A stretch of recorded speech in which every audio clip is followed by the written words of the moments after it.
And welcome to the SpartanMag.com VCast. Jim Comparoni, Paul Konyndyk, Nationwide Arena, Columbus, Ohio. Second round NCAA tournament. Michigan State going to be taking on number 1 seed in the East region, Marquette. 2 seed. Number 2 seed. Yeah, Marquette's the 2 seed. Purdue was the 1 seed. They lost a couple last night, you may have heard. And earlier today, Michigan State practiced out here. So did Marquette. So did FAU and FDU, but Michigan State's still alive. And Michigan State, we talked about it last night when we were here after the game. Paul Konyndyk, associate editor right here, SpartanMag.com. And Michigan State's been a work in progress. Every team in the country is a work in progress. Michigan State's always, trying to, usually a little bit behind schedule and all those things. It's hard to know where they are based on how they played against USC. That was big progress in terms of an all-around version of Michigan State. And it's left us wondering, is there more ceiling there? I think there is. I think the coaches believe that. You know that. How many games do you get your crap together? Their crap is not totally together, as I like to say every year. But I'm not sure what it'll look like if it does come together, and it might be pretty pulverizing. Yeah, I think I'm getting tired of us talking about them getting their crap together, because when I look at other... That's what the whole season has been. I understand that, but it's always the case for Michigan State. And when we get in this tournament settings and you look at other teams and where they're at, and you realize that they regress or they get better or they get worse. And Purdue, a shell of its former self. They peaked early, and those freshmen got tired. But there's a lot of things like that. Michigan State has been, the one thing about Michigan State is Tom Izzo hammers on what Michigan State's not. He talks all the time about what they need to get better at. Most teams, most coaches ignore that, or they downplay it because they don't want to be negative. And Michigan State, that's the secret sauce for Izzo, right? So I think that's a lot of it. If guys continue to buy in and they continue to work to get better, and you got to have good guys to do it, because there are a lot of guys that will crack under the pressure of the Michigan State program. But if you have guys like Jaden Akins, guys like Tyson Walker, guys like Joey Hauser that buy in and they keep on getting better, and guys like AJ Hogard, who takes the criticism and moves on.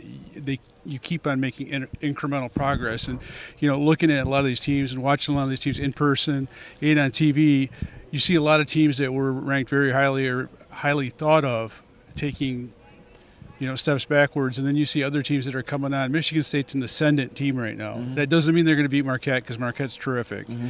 And, one of the things that is disappointing, I guess, from Michigan State's standpoint is – because of the tough schedule, because of all the injuries, Michigan State is a 7 seed. Mm-hmm. So they run into a team like Marquette, which is a good 2 seed. Mm-hmm. And there's some other 2 seeds that maybe you'd rather face. But like Marquette has a whole slew of different challenges. And I guess for me, this will be a real barometer of whether Michigan State has made progress, because there's, I just wrote a second ago, there is really no frame of reference that Michigan State has for a team like Marquette. They play good defense.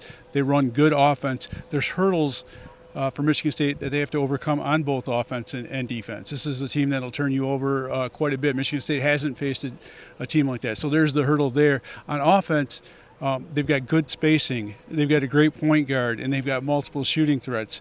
So there's a hurdle there. And, they have to have their best game on both ends of the floor to advance out of this. To win tomorrow, Michigan State needs to play at an Elite 8 level. This is like a regional final type of task. We saw Duke lose to Tennessee today. Tennessee was kind of sleepwalking through the month of February, came back alive and had a big win over Duke. Duke was red hot last week in the ACC tournament. They looked like they were excellent, but couldn't handle the moment in this occasion. Purdue's out of the bracket. We've seen that. I mean, either FAU or FDU is going to the Sweet 16. What I'm getting at is, if Michigan State does get all their stuff together and plays at a great level, and let's just, for theory's sake, if this is one of those crazy storybook years in which Izzo gets it all together, and let's say, just for sake of argument, they go to the Final Four, if they go to the Final Four, this will be the best team they will have beaten out of this region. It's right now. And even if they play Kentucky in New York or whoever they face there, or on the other side, Tennessee or whoever emerges from that side, if Michigan State goes to the Final Four, this will be the best team that they come into contact with. In terms of historical significance or historical programs, if you're on the outside looking in as a casual fan, you're like, Michigan State versus Marquette, dude. Who says Marquette's going to win that game? Now, Marquette's been great this year, but last night Marquette won. It was their first NCAA tournament game that they've won in 10 years. They've won one game in 10 years. That was last night, and they're good. By the same token, this year, right now they've won 10 straight.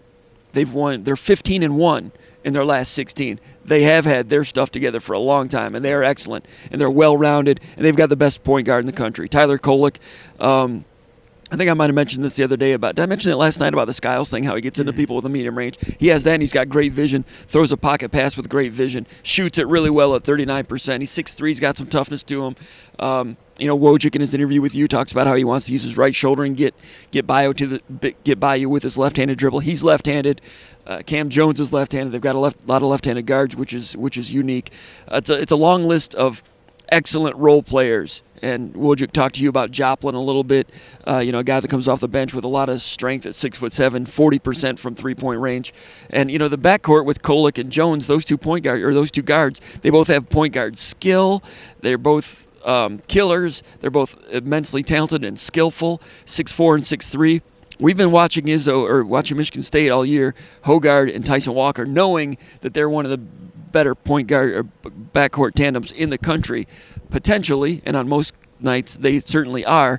One that the country hasn't really been thinking about, despite the fact that Michigan State is a college basketball blue blood. These two against those two, it's a great backcourt matchup. Now USC had Peterson and Ellis, different types of guards, right, and they started two other guys around them that were also guards. They had a four-person backcourt. This is a pure couple of guards against a couple of guards. That game within the game is going to be spectacular because all four of those guys are big time. So, people are like, okay, who has got the better backcourt? Because that's kind of the thing that, we all ask that. I think Michigan State coaches have asked that too. Doug Wojcik, he's saying that he likes Tyson Walker, likes Jaden Akins, and he'll roll with those guys. I think Jaden Akins, to me, we talk about Hogard and Tyson Walker, but Jaden Akins is kind of like, that adds to the flavor for Michigan State. And then it comes on with what can Malik Hall give you? The Kobe Johnson. Kobe, the guy at USC. No, I'm sorry, the guy. Joplin. Yeah, Joplin. That guy's tough. That matchup is tough. But Michigan State's got a lot of guards and wings. But can they bring it? And I would say one thing. Like I said, I mentioned a bit ago that Michigan State doesn't have a frame of reference for Marquette. They don't have a frame of reference in terms of a team. But the closest thing they've seen to Tyler Kolek is Jalen Pickett at Penn State. Jalen Pickett backs you down and does some things, but one of the things that Penn State does is when people commit to stopping Pickett, he's able to pass out of it, and that's one of the things I think that's the biggest point guard, the most physical point guard that they faced in Jalen Pickett. Malik Hall says he thinks that there's more similarities between Kolek and Pickett than people realize. He acknowledged that that Kolek is more athletic than Pickett, but some of the things that they do are similar. And I don't see him backing people down, though, but just in terms of using opponents. What I just said is he doesn't back people down. He uses, he gets into people like you were saying earlier. He doesn't back people down and have a hook shot or anything like that, but he's able to get into you and he's able to pass out of it. Penn State does the same thing in terms of, when he's not backing down and uses that hook shot, Jalen Pickett's able to pass out of it. It's one of the reasons why he's got 6 or 7 assists a game. And so they're different type, but that's a frame of reference for a physical type point guard. I would say the one thing that I think is one of the more dangerous things about Marquette is having the 5-man that can pass. So not only do you have guys that can shoot, but you've got, you talk about ball screen defense, but you got a 5-man that can pass and has got some skill there, and that adds another layer to the onion in terms of what they can do, especially with the spacing being as good as it is for Marquette. Right, and Paul's got a great interview with Doug Wojcik. Check that out on the YouTube channel here. And if you're watching this on YouTube and you're not a subscriber to SpartanMag.com, get over there and become a subscriber. $10 gets you 4 months right now. It takes you through the tournament and spring practice. We'd love to have you as a subscriber over at SpartanMag.com. As far as Kolek goes, the vision, and I asked Malik Hall about that today during the podium version of it.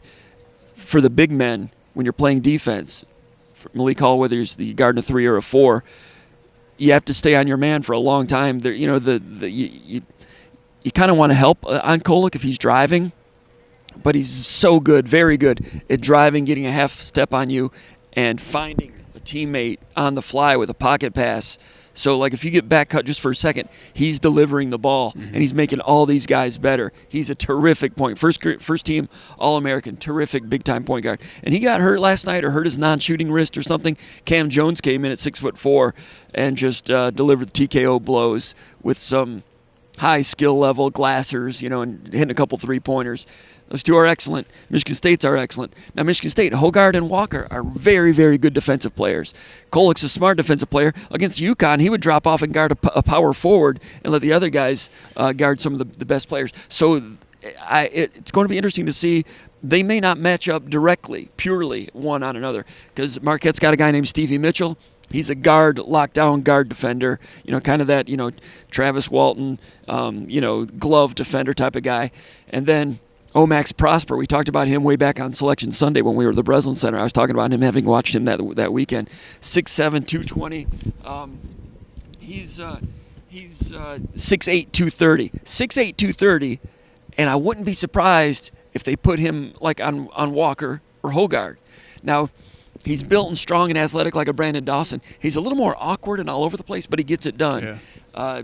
He's a guy from Montreal. He speaks 4 languages, and he plays great defense in all of them. So my question is, like, if you have a guy like that and he can defend like Brandon Dawson or like Xavier Tillman, that makes you a Final Four team. And that's right. And if by the way, I think he's going to guard Hauser. And he can guard anyone from 1 to 4, and I talked to Wojcik about it. He says that's probably Hauser's matchup. So here's the deal, like that I wonder about, because one of the things that they do, Marquette does, is they double the post. And I don't know.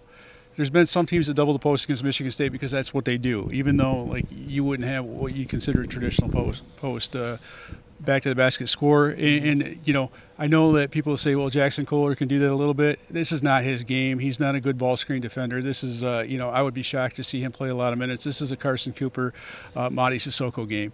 But if they double the post, because that's what they do, and a lot of coaches will say this time of year they're not going to go away from what they do. That's their thing. Then Michigan State's going to really have to move that ball side to side and get some shooters some open shots. If they double the post, and Michigan State's moving the ball as well as Michigan State has moved the ball recently, those guards are good. The wings are good at getting rid of that ball and getting a good-looking shot, squared up and quick release. That's something to watch in this game. I don't know if Marquette will throw them a curveball and not double the post, but it seems to me that Michigan State players are expecting that, and they feel like they've got to move the ball from side to side. So that's one of the things I'll be looking at as well. And Michigan State doesn't, like you said, they don't really have a great back to the basket offensive threat, to the point where Michigan State rarely even throws it in to get it in and get it out. If you get it in and they double team and they're so good with taking away that next pass, that's where it generates turnovers for them. Right. Maybe Michigan State doesn't even throw it in there to tempt that. They will to Malik Hall a little bit probably, but not much, because they force so many turnovers. What did they say, 16, 17 a game? So a lot of times, pressure, man-to-man pressure out on you, and if they do double team somebody, it's that next pass, the old run and jump theory. It's the next pass, the crisis pass that they try to pick off. So Michigan State reducing turnovers. Last night, 7 turnovers yesterday against USC. Yeah. That's a nice trend for Michigan State against a very good team that would pack it in and defend the rim a little bit more. Now this team's going to be out in your grill differently. Yeah, it's a lot different. It's a lot different. Like Michigan State did. USC had more turnovers than Michigan State, and in the second half, there's 8 USC turnovers, I believe, and Michigan State did a nice job jumping some of those lanes. And I felt like USC, because of Michigan State's defense, they got off kilter and they tried to force some things, and it cost them. Michigan State in this game, like one of the big things is, I think Marquette plays really good defense. For a team as good as they are on offense, they play really good defense. So one of the keys for Michigan State is going to be, because the guard play is so good, because all around Marquette's a really good offensive team. When you get a stop, you have to get the offensive rebound, and you have to get it cleanly, because defensive rebound. I'm tired. Back going to SpartanMag and stuff like that. Just a plug for us. No one's worked harder than we've worked this week. And we've had great coverage, so I'm running on empty, and I know you are too. But in terms of getting that defensive rebound, you absolutely have to clear it. USC was a team that could not punish Michigan State, did not punish Michigan State, for giving up offensive rebounds late in the game. This Marquette team is a different animal. They will punish Michigan State, and if you give them second chance scoring opportunities, you are not advancing in the NCAA tournament. Mm-hmm. And getting back to your point about Jaden Akins, he's the guy that may not get that special defensive treatment. So if Hauser does get limited, and then Stevie Mitchell does limit Tyson Walker, you don't really want Hoggard taking a lot of perimeter shots. So that extra guy becomes the trump card, the extra card, and you need that to move on. Michigan State's got that nicely, potentially, in a guy like Akins. Meanwhile, we talked earlier about Joplin. We've not talked about it earlier today. I know Wojcik is really impressed with him. You know, Joplin is a guy that comes off the bench, and Joplin is 6'7", 220, okay? Plays about 20 minutes a game. A lot of times he checks in for Mitchell. Stevie Mitchell's the other defensive stopper. Mitchell plays 23 minutes, so it's not like he's a 40-minute defensive stopper. One guy's a 6'2" guard. This guy's a 6'7" power forward. Not to be confused with Omax Prosper, the big Brandon Dawson defensive stopper. But Joplin comes in. Now check this out. Comes off the bench. He's only playing 20 minutes a game. Right. 40% from three-point range. Strong guy. 66 out of 195 from three-point range. Remember, he only plays 19 minutes a game. 195 three-point attempts. Tyson Walker, by comparison, we're all familiar with Tyson Walker's game. Tyson Walker's only attempted 132 three-pointers this year. This guy's attempted 195 in 19 minutes a game, and he's 6'7", 220. He's a strong guy in the way he shoots. I'm not saying he's this good, but remember when Ron Artest would come in with muscle and he could shoot and do some things? That's what Joplin reminds me of a little bit. 40% from three-point range. Now, the center, Oso Agdodoro, Oso, 6'9", redshirt sophomore, 11 points per game, 5.9 rebounds. He got in foul trouble against UConn. Joplin played the 5. So he's a 40% three-point shooter off the bench, but in a pinch, if Oso gets in foul trouble, he becomes the 5. They've got other guys that are tall, like Ben Gold, a 6'11 freshman from New Zealand, but is only 7 minutes a game. Played a little bit the other night. They're not going to trust him in a game like this, I don't think. Right. Joplin comes off the bench. He's that versatile. He can play the 5 if they need it, and he shoots threes 40%. You talked about him being the matchup for Malik Hall. That's interesting right there. Both of those sixth men are high level, and that's part of why this is kind of like an Elite 8 type of thing if Michigan State plays well. Yeah, and Doug Wojcik thinks that, the one thing that I took away, two things that I took away a lot from the Doug Wojcik interview today, but one of the things that kind of like surprised me, Doug Wojcik thinks that Malik Hall is getting better. So that's one. And, maybe we didn't see that as much against USC because Peterson is so dang athletic. But Doug Wojcik believes that Malik Hall will be up to the task in the matchup with Joplin. And so that was one. And then he also firmly believes in the defense being played by the guard trio. And Wojcik believes that Michigan State's been really good on defense all year long, with the exception of the season-ending drop-off at the end of the season.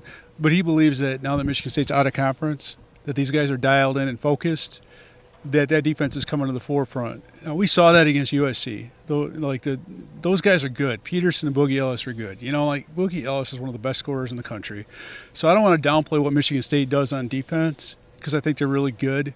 But it's going to be a challenge because it's a little bit different in that I think Marquette's got more perimeter scoring, pieces, and the way it's spaced out, it's going to be really important for Michigan State to play.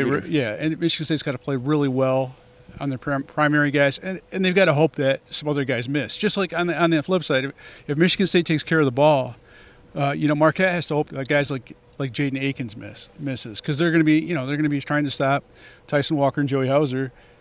Jaden Akins, Malik Hall, those guys are going to get some shots, and they've got to make them. It's kind of it's a math game, a shell game to some extent.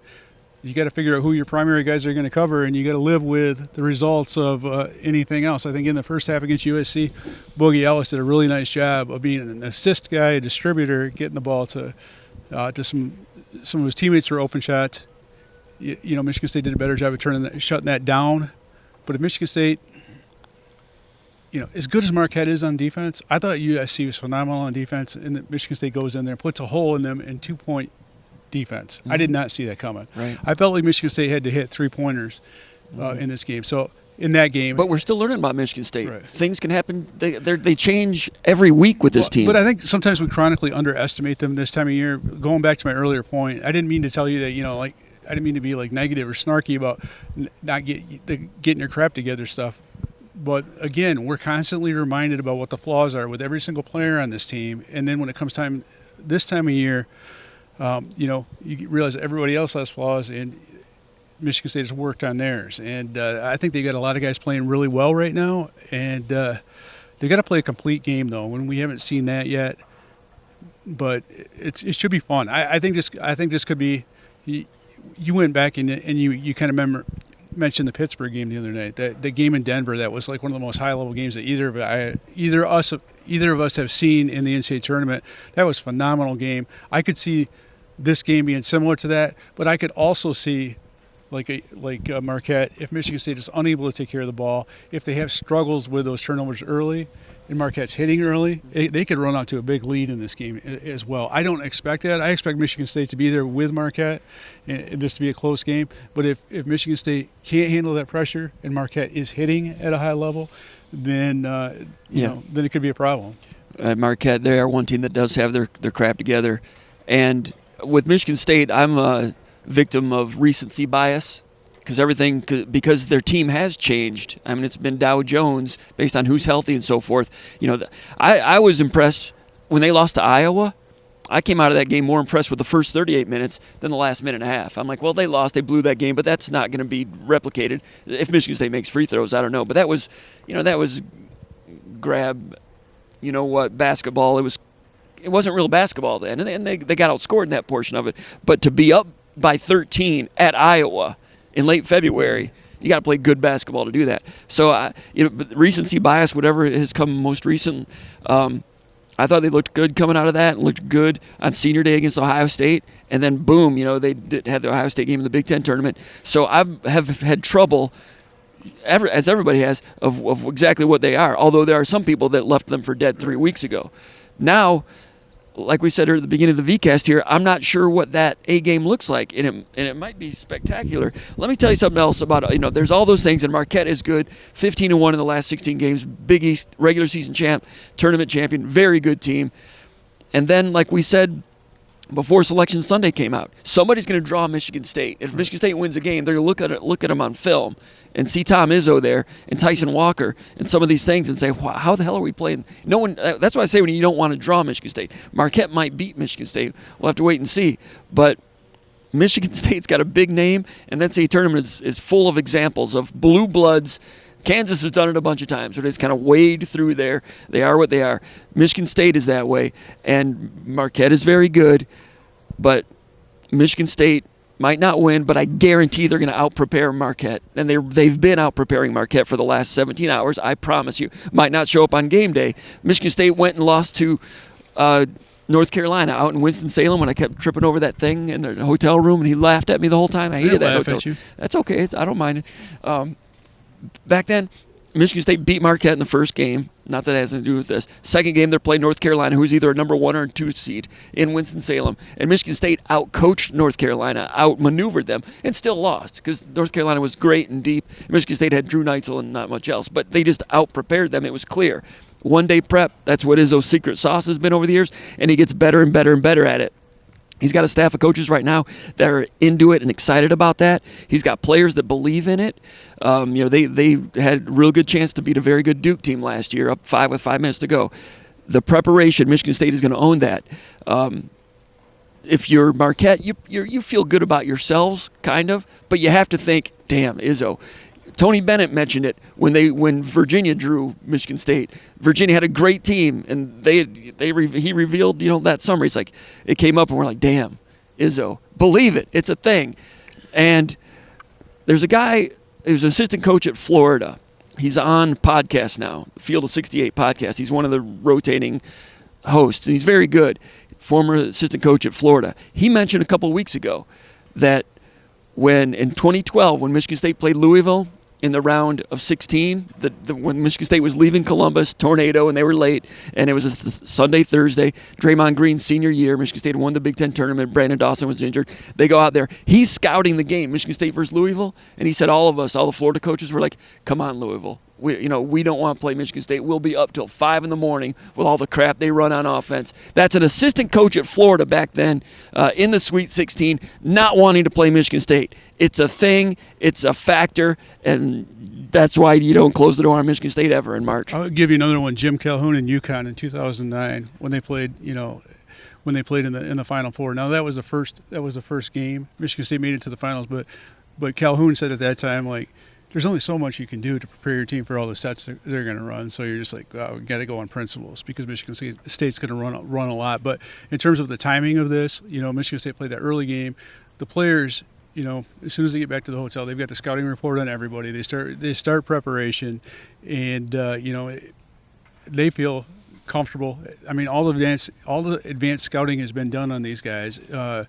It's about as thorough as it's going to get. Even talking like to Wojcik and stuff like that, everything was like boom, boom, boom. This is going to matter. This is going to matter, and this is going to matter.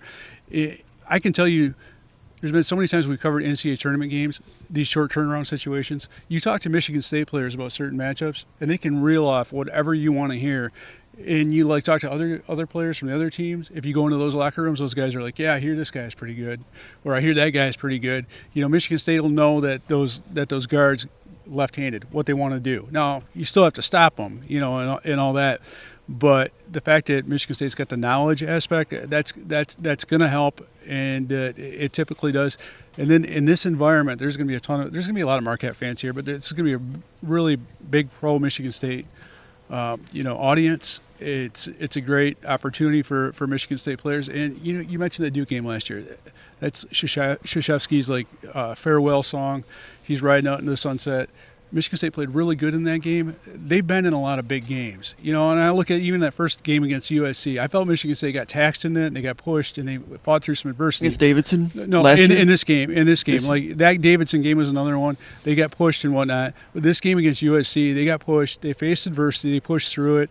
They came out on top. They finished better than they started. All really important things. I didn't feel like. I know Vermont was kind of in this game, but I don't feel like Marquette got pushed the way that you would like to get pushed. And I wonder they're full of themselves, Paul. You'll see it when they come out. And I wonder sometimes too is like when you have that kind of winning streak that they had going in, like with the Big East tournament, all that kind of stuff. We've seen this in the past. I think back to 2009 and when Michigan State played Louisville, and that was a really, really good team. Everyone was talking about that's the number one overall seed in the conference. Those guys were so full of themselves. It was ridiculous. Michigan State put a hole in them, and while they were doing it, they were letting those Louisville guys know about it. Mm-hmm. I don't know. This Michigan State team doesn't have the edge that one had, and I think that Michigan State team would handle what they would face if they played Marquette now. This Michigan State team has veteran guard play. They've got a lot of mental toughness, and they've had guys that can make shots under difficult circumstances. You talk about some of the defensive stoppers that Marquette has. This is going to be a game where Tyson Walker is going to be defended but has to make shots. This is going to be a game, where A.J. Hoggard, he's going to have to be a great facilitator, but there's going to be times where he has to make shots. And Malik Hall, same thing, and Joey Hauser as well. So that's something to watch. But I feel like these guys are ready for this moment, and I feel like they've lost enough. They've made it to the tournament, but they've lost enough in close games where I don't think the lack of experience in getting through the Sweet 16 is going to hurt them. I think they're ready to make that step and make a statement. And I kind of think because of the Kolek matchup that this is one of the best things that could happen to a guy like A.J. Hoggard. You're not going up against a freshman. You're not going up against a team that just lost its leading scorer. You're going up against a team where people are saying, this guy's the best point guard in the country. This guy's better than you, A.J. Same thing with the whole Jalen Pickett thing when they played at Penn State. Jalen Pickett was the hottest name in the Big Ten.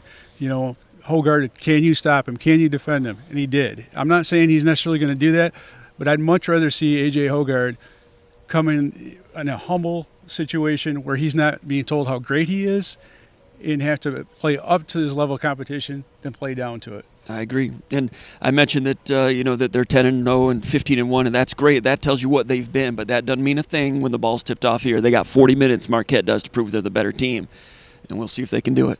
Yeah.